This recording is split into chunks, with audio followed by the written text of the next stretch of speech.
તો અમદાવાદમાં નરેન્દ્ર મોદી સ્ટેડિયમમાં જે ફાઇનલ મેચ રમાઈ હતી ત્યાંથી ઘણા બધા રેકોર્ડ પણ તૂટ્યા છે અને હવે જે વિગત છે કે વર્લ્ડ કપ ફાઇનલ મેચમાં પ્રેક્ષકોએ 80,800 લીટર પાણી વાપર્યું। 20 લીટરના 3,800થી વધુ પીવાના પાણીના કેરબા અહીંયા ખાલી થઈ ગયા હતા।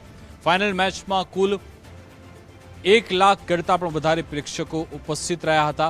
સ્ટેડિયમની અંદર કુલ 1,000 કરતાં પણ વધારે ગાડીઓનું પાર્કિંગ કરવામાં આવ્યું હતું। સ્ટેડિયમમાં 6 બેડ સુવિધાની 6 હોસ્પિટલ પણ ઊભી કરવામાં આવી હતી। વર્લ્ડ કપ ફાઇનલ મેચમાં પ્રેક્ષકોએ અધધ 80,800 લીટર પાણી વાપર્યું હતું।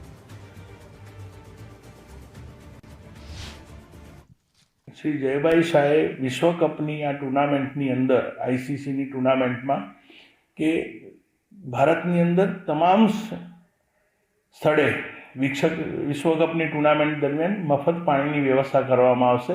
તો અમે પણ એ વ્યવસ્થા ખૂબ જ સારી રીતે અહીંયા આયોજન કરી શક્યા છીએ કે સ્ટેડિયમના પોડિયમ પર અમે 30 જેટલા પાણીના કાઉન્ટર કર્યા હતા। દરેક કાઉન્ટર પર 6 20 લીટરના જાર મૂકવામાં આવ્યા હતા અને ખૂબ જ સારી વ્યવસ્થા સાથે અને એનું સફળતાપૂર્વક અમે આયોજન કરી શક્યા છીએ અને લગભગ આટલી મોટી સંખ્યામાં પ્રેક્ષકો લગભગ 2:30 વાગ્યાથી સ્ટેડિયમમાં પ્રવેશ કરી દીધો હતો।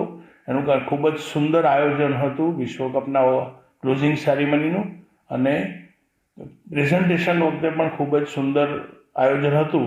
ત્યારે પ્રેક્ષકો ખૂબ જ મોટી સંખ્યામાં મોડી રાત સુધી સ્ટેડિયમની અંદર હાજર હોવાથી લગભગ 3,800થી 4,000 લીટર 20 લીટરના જાર અમારા એમાં વપરાશ થયો છે।